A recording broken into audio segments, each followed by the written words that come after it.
वेदवाणी, जहां शब्द नहीं शक्तियां बोलती हैं, जहां उपाय बदलते हैं भाग्य। नमस्कार दोस्तों, आज मैं आपके सामने एक ऐसा रहस्य लेकर आया हूं जिसे जानने के बाद आप अपना घर, अपनी किस्मत और अपने जीवन की ऊर्जा को पूरी तरह बदल सकते हैं। आपने कई बार सुना होगा कि घर के मुख्य द्वार का बहुत महत्व होता है, लेकिन क्या आपने कभी सोचा है कि सिर्फ कुछ बूंदें जल जब सही समय पर सही विधि से मुख्य द्वार पर छिड़की जाएं, तो क्यों घर की परेशानियां मिटने लगती हैं? क्यों कलह क्लेश शांत होने लगते हैं? क्यों धन का आगमन शुरू हो जाता है? आज हम इसी रहस्य को विस्तार से जानेंगे। लेकिन शुरुआत करते हैं एक ऐसी परंपरा से जो सदियों से हमारे ऋषि मुनियों द्वारा अपनाई गई है और आज भी उतनी ही प्रभावी है। दोस्तों, जल हमारी जीवन का सबसे पवित्र तत्व है। धर्म, विज्ञान, ऊर्जा, हर दृष्टिकोण से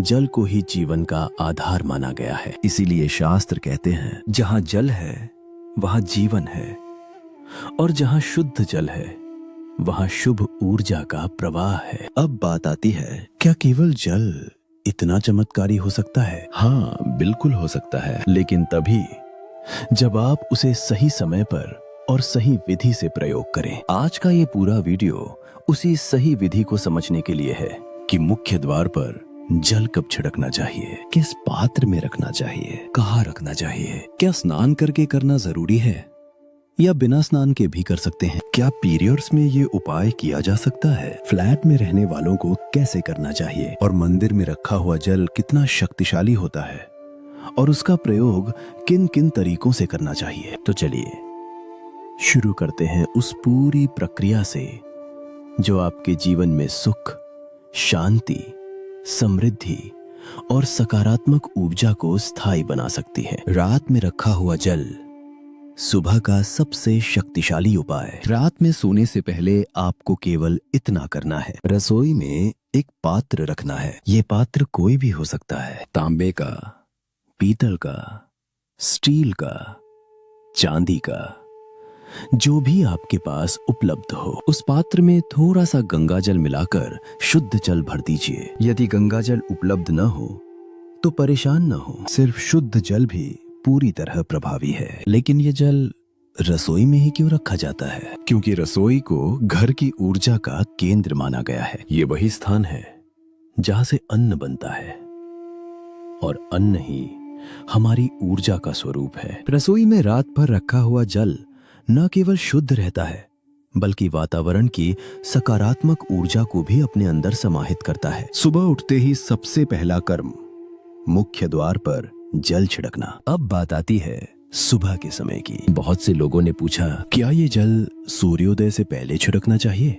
क्या स्नान करना अनिवार्य है? क्या पहले झाड़ू लगाना चाहिए या बाद में? तो सुनिए, सुबह उठते ही बिना किसी अन्य कार्य के सबसे पहले आपको बिस्तर पर बैठकर अपनी हथेलियों का दर्शन करना है। शास्त्रों में बताया गया है कि हथेली में ही लक्ष्मी, सरस्वती और विष्णु का वास माना जाता है। इसलिए सुबह हथेलियों का दर्शन करने से दिन की शुरुआत शुभ मानी जाती है। उसके बाद दोनों हाथ जोड़िए और देवताओं का स्मरण कीजिए। 5 देव, माँ दुर्गा, भगवान शिव, भगवान विष्णु, गणपति बप्पा और सूर्य देव।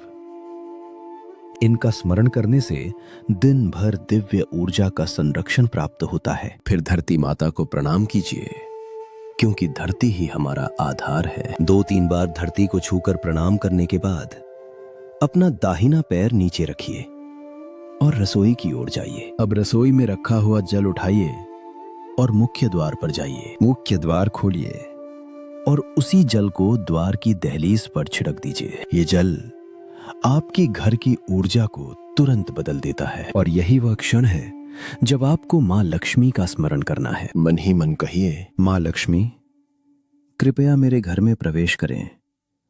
मैं आपका स्वागत करने के लिए तैयार हूं। साथ ही अपने पितरों का स्मरण कीजिए, क्योंकि माना जाता है कि दहलीज पर पितरों का वास होता है। दहलीज पर जल छिड़कने से पितर प्रसन्न होते हैं और उनका आशीर्वाद घर में बरकत लाता है। इस पूरी प्रक्रिया में कहीं भी स्नान अनिवार्य नहीं है। ये कोई पूजा विधि नहीं, ये एक ऊर्जा आधारित उपाय है, इसलिए इसे बिना स्नान किए भी बिल्कुल सही तरीके से किया जा सकता है। झाड़ू कब लगाएं?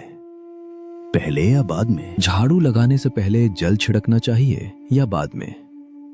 ये बहुत पूछा जाने वाला प्रश्न है और इसका सरल उत्तर है जल छिड़कना सबसे पहला कर्म है। जैसे ही सुबह आंख खुले, दिन के सभी कार्यों से पहले ये उपाय करना है। इसके बाद आप झाड़ू, पोछा, स्नान जो भी करना चाहें कर सकते हैं, क्योंकि जल छिड़कने से पहले घर का वातावरण शुद्ध हो जाता है और झाड़ू पोछा करने से साफ सफाई का प्रभाव और बढ़ जाता है। क्या पीरियड्स में जल छिड़का जा सकता है? कई महिलाओं ने पूछा कि पीरियड्स के दौरान मुख्य द्वार पर जल छिड़कना उचित है या नहीं। उत्तर बिल्कुल स्पष्ट है, हाँ, जल छिड़कना पूरी तरह संभव है, क्योंकि यह पूजा का कार्य नहीं है बल्कि ऊर्जा शुद्धिकरण का उपाय है।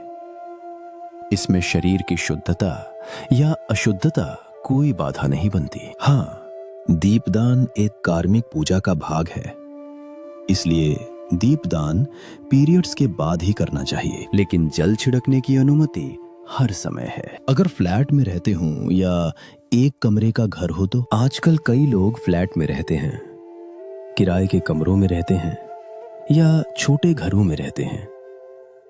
ऐसी स्थिति में मुख्य द्वार कौन सा माना जाए? बहुत सरल, जिस दरवाजे से आप घर में प्रवेश करते हैं वही आपका मुख्य द्वार है। चाहे वो फ्लैट का हो, कमरे का हो, किराए का हो, उसी दरवाजे पर जल छिड़कें और दीप दान करें। मंदिर में रखा हुआ जल सबसे शक्तिशाली जल क्यों? अब बात करते हैं उस जल की जो हम घर के मंदिर में रखते हैं। यह जल बहुत ही शक्तिशाली माना जाता है, क्योंकि पूरी पूजा की ऊर्जा, पूरी प्रार्थना, मंत्र जाप सब उसी जल में समाहित हो जाते हैं। पूजा समाप्त होने के बाद उस जल को किसी प्लेट या कटोरी से ढक देना चाहिए। अगले दिन जब आप पूजन के लिए आए तो इस जल का उपयोग कर सकते हैं। इस जल से आप क्या क्या कर सकते हैं? पूरे घर में छिड़काव, बीमार व्यक्ति को थोड़ा सा पिलाना, व्यापारिक स्थल पर छिड़काव, तिजोरी, बुक शेल्फ, वाहन, हर शुभ स्थान पर छिड़काव, पौधों में डालना, परिवार के सदस्यों को थोड़ा थोड़ा सेवन कराना। ये जल इतनी शक्तिशाली ऊर्जा लिए होता है कि घर का कलह, मतभेद, आपसी तनाव, मानसिक बेचैनी सब धीरे धीरे शांत होने लगता है। यदि घर में कोई रोगी हो जिसे दवाई असर नहीं कर रही हो तो इस जल का सेवन धीरे धीरे उसके स्वास्थ्य में सुधार लाता है। व्यापार में रुकावटें हों, दुकान पर नजर लगी हो, काम बंद हो गया हो तो ये जल छिड़कते ही परिस्थितियां बदलने लगती हैं। हर दिन इस्तेमाल करने का महत्व, किसी भी उपाय की शक्ति उसकी नियमितता में होती है। यदि आप कभी कभार ये जल छिड़केंगे तो प्रभाव धीमा होगा, लेकिन यदि आप इसे अपनी दैनिक दिनचर्या में शामिल कर लेते हैं तो आप खुद अपने जीवन में अद्भुत परिवर्तन महसूस करेंगे। आप देखेंगे कि घर का वातावरण हल्का होने लगा है, परेशानियां कम हो रही हैं, अनबन मिट रही है और धन समृद्धि धीरे धीरे घर में प्रवेश कर रही है। जल को साफ कैसे रखें? कई बार लोग पूछते हैं कि मंदिर का जल खुला होने के कारण उसमें कीड़े पड़ जाते हैं, तो क्या करें? बहुत सरल, पूजा के दौरान जल खुला रखें। पूजा समाप्त होते ही उसे ढक दें। अगले दिन उठाने पर जल पूरी तरह शुद्ध मिलेगा। दोस्तों, मुख्य द्वार पर जल छिड़कना कोई साधारण उपाय नहीं है। ये घर की ऊर्जा को बदलने वाला, जीवन की दिशा को सही करने वाला और परेशानियों को शांत करने वाला दिव्य उपाय है। यदि आप इसे प्रतिदिन करते हैं तो आपके जीवन में सुख, शांति और समृद्धि स्थायी रूप से प्रवेश करती है। जय भोलेनाथ। धन्यवाद।